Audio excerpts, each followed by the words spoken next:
नमस्कार दर्शक हो, लीड महाराष्ट्र या बातमीपत्रात आपले स्वागत आहे।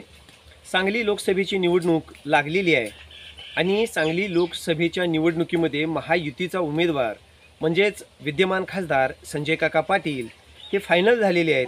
मात्र महाविकास आघाडीमध्ये आणखीन गोंधळ वाढत चाललेला आहे आणि हा गोंधळ आज गुढीपाडव्याच्या दिवशी शमण्याची म्हणजेच थांबण्याची शक्यता आहे।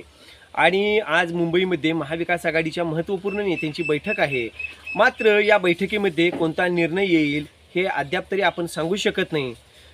पैलवान चंद्रहार पाटील यांची उमेदवारी शिवसेनेने घोषित केली होती व काँग्रेसची उमेदवारी काँग्रेस पक्षामार्फत विशाल पाटील यांना घोषित झाली होती। मात्र या संपूर्ण वातावरणामध्ये जी संदिग्धता आहे ती म्हणजे की हे तिकीट नेमकं फायनल कोणाला होईल। खासदार संजय राऊत सांगली दौऱ्यावर होते। सांगली दौऱ्यावर त्यांनी चाचपणी केलेली आहे की शिवसेनेचा उमेदवार इथं कसा चालेल, शिवसेनेची सध्या संपूर्ण महाराष्ट्रामध्ये जी लाट आहे ती इथं चालेल का, ही त्यांनी येऊन चाचपणी केलेली आहे। मात्र महाविकास आघाडीमार्फत चंद्रहार पाटील का विशाल पाटील हे अजूनसुद्धा फायनल झालेलं नाही।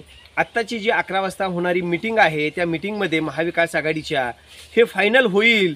मात्र ग्राउंड रिपोर्ट काय सांगतो, इथले लोक काय म्हणतायत, इथं चंद्रहार पाटील चालतील की विशाल पाटील हे इथल्या जनतेला ओळखलेलं आहे, हे जनतेला माहिती आहे।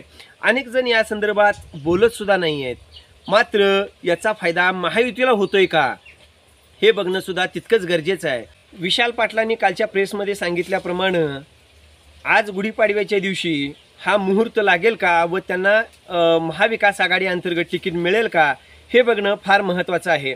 मात्र असं जरी असलं तरी चंद्रहार पाटील हे शिवसेनेने जे उमेदवार घोषित केलेले आहेत, शिवसेना इथं माघार घेईल का व काँग्रेसला संधी देईल का हे बघणं फार महत्त्वाचं आहे।